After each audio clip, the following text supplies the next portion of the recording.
Hello guys, അപ്പോൾ നമ്മൾ ഇന്ന് പോകുന്നത് പേട്ടയ്ക്കാണ് കേട്ടോ. സ്കൂളൊക്കെ തുറക്കുമല്ലേ, പിള്ളേർക്ക് കുറച്ച് സാധനങ്ങളൊക്കെ മേടിക്കണം.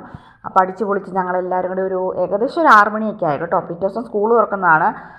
6 മണിയൊക്കെ ആയപ്പോഴാണ് ഞങ്ങൾ സാധനങ്ങളൊക്കെ മേടിക്കാൻ വേണ്ടി പോകുന്നത് കേട്ടോ. അപ്പോൾ ഞങ്ങൾക്കൊക്കെ പുറത്ത് പോകുന്നത് ഭയങ്കര ഇഷ്ടമാണ് കേട്ടോ. ചേട്ടൻ എന്നോട് പറഞ്ഞാൽ നീ 2 ദിവസം മുന്നേ പിള്ളേർക്കുള്ള സാധനങ്ങളെല്ലാം പോയി മേടിച്ചോ, പൈസ ഞാൻ തരാമെന്ന് പറഞ്ഞതാണ്. പക്ഷെ ആ ഒരു സമയത്ത് ഞാൻ പോയിട്ടുണ്ടെങ്കിൽ ആ ഒരു നിശ്ചിത പൈസയ്ക്ക് എനിക്ക് സാധനങ്ങൾ എടുക്കാൻ പറ്റുള്ളൂ. പക്ഷേ ചേട്ടായി കൊടുത്തിൽ പോരുവാണെങ്കിൽ നമുക്ക് ആവശ്യത്തിനുള്ള സാധനങ്ങളെല്ലാം പെറുക്കിയെടുക്കാം. ചേട്ടായി പൈസ കൊടുത്തോളും. അപ്പോൾ അതുകൊണ്ട് അങ്ങനെ പേടിക്കണ്ട കേട്ടോ. അല്ലെങ്കിൽ പിന്നെ നമ്മൾ ഈ പൈസ തികയോ അവിടെ തികയോ ഇവിടെ തികയോ എന്നൊക്കെ ഓർത്ത് പേടിച്ച് വേണം കേട്ടോ പോകാനായിട്ട്. പിള്ളേർക്കൊക്കെ ആണെങ്കിലും എൻ്റെ അതേ സ്വഭാവം കേട്ടോ. പുറത്തൊക്കെ പോകുന്നത് ഭയങ്കര ഇഷ്ടമാണ്. കാരണം എന്തെങ്കിലുമൊക്കെ ചായയൊക്കെയോ അല്ലെങ്കിൽ എന്തെങ്കിലുമൊക്കെ തിന്നാനൊക്കെ കിട്ടുമെന്നൊക്കെ ഓർത്തായിരിക്കും കേട്ടോ. എനിക്കാണെങ്കിലും ഭയങ്കര ഇഷ്ടമാണ് പുറത്തൊക്കെ പോയി ചായയൊക്കെ കുടിക്കുന്നത് കേട്ടോ.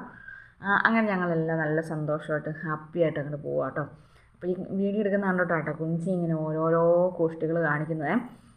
ഒരു ദിവസം ഞാനിങ്ങനെ ഫോൺ വെച്ചിട്ട് പോയേ, ഇവളുമാർ തന്നെ ഫോൺ എടുത്തു കേട്ടോ. തന്നെ ഹലോ ഗായ്സ്, ഞാനിന്നിവിടെ അങ്ങനെയാണ് ഇങ്ങനെയാണെന്നൊക്കെ പറഞ്ഞ് ഫോണിനകത്തോടെ ഭയങ്കര വർത്താനം കേട്ടോ. അങ്ങനെ ഞങ്ങൾ നല്ലോണം വിശന്നാട്ടോ. എനിക്ക് വിശക്കുന്നില്ലായിരുന്നു കേട്ടോ. കാരണം ഞങ്ങളും പിള്ളേരെല്ലാവരും കൂടി ചായയെല്ലാം കുടിച്ചിട്ടാണ് പോകുന്നത്. ചേട്ടായി വൈകുന്നേരമാണ് പള്ളിയിൽ പോയത്. പള്ളിയിൽ പോയി കഴിഞ്ഞപ്പോൾ ചേട്ടയ്ക്ക് നല്ല വിശക്കുന്നുണ്ടായിരുന്നു കേട്ടോ. അപ്പോൾ ഞങ്ങൾ നേരെ പേട്ടയിലോട്ട് ചെന്നതും ഞങ്ങൾ കടയിലാട്ടോ കയറിയേക്കുന്നത്. ഇപ്പം ഞങ്ങൾക്ക് വലിയ കാര്യമായിട്ടൊന്നും വിശക്കുന്നൊന്നുമില്ല. പക്ഷേ എന്നാലും എന്നെ വല്ലപ്പോഴും അല്ലേ പുറത്തിറങ്ങുന്നുള്ളൂ. കുഞ്ചി അന്നേരത്തേക്ക് എൻ്റെ കൈ കിടന്ന് ഉറങ്ങിയായിരുന്നു കേട്ടോ. കുഞ്ചിയുടെ മുഖമെല്ലാം കഴിയിച്ച് ഞാൻ കൊണ്ടിരുത്തിയേക്കുന്നതാണ്. അങ്ങനെ നമുക്ക് കഴിക്കാനുള്ള സംഭവങ്ങളൊക്കെ വന്നു കേട്ടോ. അൽഫാമാട്ടോ ഞങ്ങളെല്ലാവരും മേടിച്ചിട്ടുണ്ടായിരുന്നു. പിന്നെ പൊറോട്ടയും മേടിച്ചിട്ടുണ്ടായിരുന്നു. പൊറോട്ട വലിയ സുഖമൊന്നും തോന്നിയിട്ടില്ല കേട്ടോ. അൽഫാം നല്ലതായിരുന്നു. പൊന്നാച്ചി ആണെങ്കിലും തന്നെ ഞാൻ തിന്നോളാമേ, എനിക്ക് തന്നെ തിന്നോളാം എന്നൊക്കെ പറഞ്ഞ് തുടങ്ങുക കേട്ടോ. സ്റ്റാർട്ട് ചെയ്യുവാണ്. പക്ഷേ ഇവളൊന്നും തന്നെ ഒന്നും തിന്നിയല്ല. കുറച്ച് കഴിയുമ്പോഴത്തേക്ക് ഇവൾക്ക് മതിയാകും കേട്ടോ. കുഞ്ചിയാണേലും അതെ കേട്ടോ. ചായയും വലിയ രസമൊന്നുമില്ലായിരുന്നു കേട്ടോ. കുഴപ്പമില്ലായിരുന്നു. പൊറോട്ട വലിയ രസവും തണുത്ത പൊറോട്ടയായിരുന്നു. അതുകൊണ്ടാണ് കേട്ടോ ഒരു രസമില്ലാതെ വന്നത്.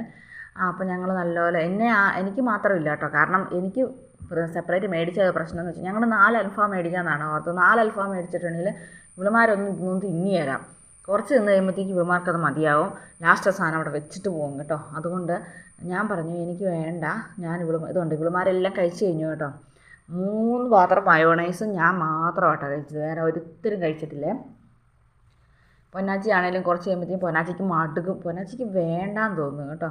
ഞാനാണെങ്കിൽ ഇത് കണ്ടു കഴിയുമ്പോഴത്തേക്കുണ്ടല്ലോ ഒരുതരം മനോരോഗി ഇളകുന്ന പോലെ അങ്ങ് ഇരുന്ന് അങ്ങോട്ട് പിടുത്തം തുടങ്ങി കേട്ടോ. കാരണം 3 പേരുടെയും എന്താ പറയുക കഷ്ണം എനിക്ക് തന്നു കേട്ടോ. ചേട്ടായി ആണെങ്കിലും പിന്നെ പൊറോട്ടയാണ് കഴിച്ചത്.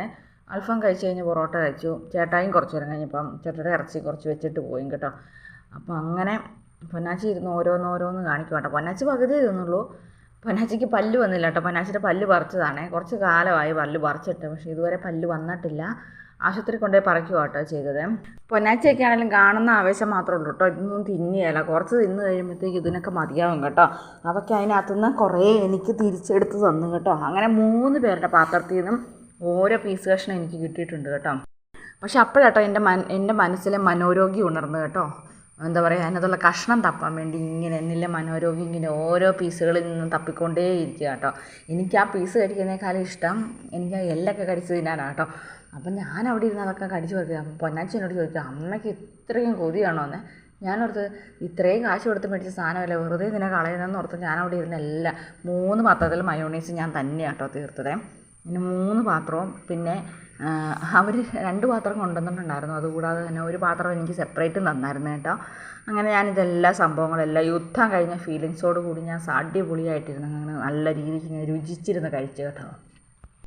ഞാൻ ഫസ്റ്റ് കഴിക്കാൻ തുടങ്ങിയല്ല കേട്ടോ. ഫസ്റ്റ് കഴിച്ചിട്ടുണ്ടെങ്കിലുണ്ടല്ലോ പിന്നെ എന്താ ചേട്ടായി കൊച്ചിനെയും കൊണ്ട് പോകും. അപ്പോൾ പിള്ളേർക്ക് 2 പേർക്കും ഞാൻ കൊടുക്കും കേട്ടോ. എന്നിട്ട് പിള്ളേരെ ഏൽപ്പിച്ചങ്ങ് മാറ്റി അങ്ങനെ വിടുവേ. എന്നിട്ട് ഞാൻ ഇരുന്ന് സാവകാശം ഇരുന്ന് കഴിക്കും കേട്ടോ. അങ്ങനെ ഞങ്ങൾ കഴിച്ചെല്ലാം കഴിഞ്ഞ് ഇറങ്ങാൻ പോവാം കേട്ടോ. ഇതാട്ടോ ഞങ്ങൾ ആ പറഞ്ഞ കട അൽസഫ ഫുഡ് പാർക്കിലാണ് നമ്മൾ വന്നിട്ടുണ്ടായിരുന്നത് കേട്ടോ. അങ്ങനെ അത് കഴിഞ്ഞ് നമ്മൾ ഫുഡെല്ലാം കഴിച്ചിട്ട് അങ്ങ് ഇറങ്ങി കേട്ടോ. ഇറങ്ങിക്കഴിഞ്ഞ് നമുക്ക് ഇനി ഡ്രസ്സെല്ലാം മേടിക്കാൻ വേണ്ടി പോകണം. കാരണം പേട്ടയെ ഫുള്ള് തിരക്കാണ് കേട്ടോ. കാരണം എല്ലാവരും ഈ ലാസ്റ്റ് നിമിഷത്തിലല്ലേ വന്നേക്കുന്നത്. അപ്പോൾ വണ്ടിയൊന്നും പാർക്ക് ചെയ്യാൻ പോലും സ്ഥലമില്ല. നമ്മൾ ആ ഒരു അരികത്ത് വണ്ടി ഓരത്ത് കൊണ്ട് ഇട്ടിട്ട് അങ്ങോട്ട് നടന്ന് പോവാം കേട്ടോ. വണ്ടി എന്ന് പറഞ്ഞാൽ പൂരാകൃതി വണ്ടിയാണ് കേട്ടോ. അങ്ങോട്ടും ഇങ്ങോട്ടും ഒന്നും മാറാൻ പോലും സ്ഥലമില്ലാത്ത പോലെ വണ്ടി കേട്ടോ. അങ്ങനെ നമ്മളൊരു കടയിൽ കയറി. ഒരു ചെറിയ കടയായിരുന്നു കേട്ടോ. ഭയങ്കര തിരക്കുണ്ടായിരുന്നു ആ കടയിൽ. എന്നാലുവേ സ്കൂബിയുടെ ബാഗ് കേട്ടോ ഞാൻ ഉദ്ദേശിച്ച് പോയത്. പണ്ട് തൊട്ടാണെങ്കിലും സ്കൂബിയുടെ ചെങ്ങാതി എന്നുള്ള ആ ഒരു ഇത് കണ്ടിട്ടല്ലേ നമ്മളൊക്കെ വളർന്നേക്കുന്നത്. അങ്ങനെ നമ്മൾ ബാഗൊക്കെ എടുത്ത് പയ്യെ പേട്ടയുടെ ഇടയ്ക്കോടെ ഒരു മാർക്കറ്റിൻ്റെ ഇടയ്ക്കോടെ കേട്ടോ നമ്മൾ പോകുന്നത്. കുറച്ച് സാധനം പെൻസിൽ, അതുപോലെ തന്നെ ബുക്കുകൾ, അതുപോലെ തന്നെ ഇറേസർ, ഷാർപ്പനർ, അങ്ങനെ കുറച്ച് സാധനങ്ങളൊക്കെ നമുക്ക് കൂടുതൽ മേടിച്ച് വെക്കാനുണ്ടായിരുന്നു കേട്ടോ. ചേട്ടായാണെങ്കിൽ ഇങ്ങനെ കുറേ സാധനങ്ങൾ ഉമ്പിടി എടുക്കും കേട്ടോ. അപ്പോൾ മാർക്കറ്റിലാണെങ്കിൽ ഇങ്ങനെയുള്ള സൗകര്യങ്ങളൊക്കെ ഉണ്ട്. സാധനങ്ങളൊക്കെ നമുക്ക് ബൾക്കായിട്ട് എടുത്തുകൊണ്ട് പോരാം കേട്ടോ. അങ്ങനെ ഞാൻ പെൻസിലും അങ്ങനെ സാധനങ്ങളെല്ലാം പെറുക്കിയെടുക്കുക കേട്ടോ. ബുക്കും സാധനങ്ങളും എല്ലാവേ. ഏകദേശം നല്ല തിരക്കുണ്ട് കേട്ടോ. നല്ല തിരക്കെന്ന് വെച്ചാൽ നല്ല തിരക്കുണ്ട് പേട്ട ടൗൺ. ഇതാട്ടോ ബസ് സ്റ്റാൻഡാണ്. ബസ് സ്റ്റാൻഡെല്ലാം പൊളിച്ച് പെറുക്കിയിട്ടേക്കുക കേട്ടോ. ഞാനൊരു തവണ എൻ്റെ വീഡിയോയ്ക്കകത്ത് കാണിച്ചിട്ടുണ്ടായിരുന്നു. ഇതെല്ലാം കഴിഞ്ഞിട്ട് ഞങ്ങൾ തിരിച്ചു പോരുവാ കേട്ടോ. കുറേ സാധനങ്ങൾ മേടിച്ച് ഡ്രസ്സൊക്കെ മേടിക്കാൻ കയറി കേട്ടോ. പക്ഷേ ഭയങ്കര തിരക്കായതുകൊണ്ട് ഞാൻ പിന്നെ കൂടുതൽ വീഡിയോ ഒന്നും എടുക്കാൻ പോയില്ല. കാരണം ഒന്നാമത് രാത്രിയായി, പെട്ടെന്ന് സംഭവങ്ങളൊക്കെ എടുത്തിട്ട് തിരിച്ചു പോരണ്ടേ. അങ്ങനെ പെട്ടെന്ന് സാധനങ്ങളൊക്കെ പെറുക്കിയെടുത്തിട്ട് ഞങ്ങൾ വീട്ടിലേക്ക് തിരിച്ചു പോകാം കേട്ടോ. അപ്പോൾ എല്ലാവരും സപ്പോർട്ട് ചെയ്യണം കേട്ടോ. എനിക്ക് കുറച്ച് സ്റ്റാർട്ടിങ് ട്രബിൾ ഉണ്ട്. ഒത്തിരി ആയില്ല ഞാനിങ്ങനെയൊക്കെ വീഡിയോ ഒക്കെ ചെയ്തിട്ട്.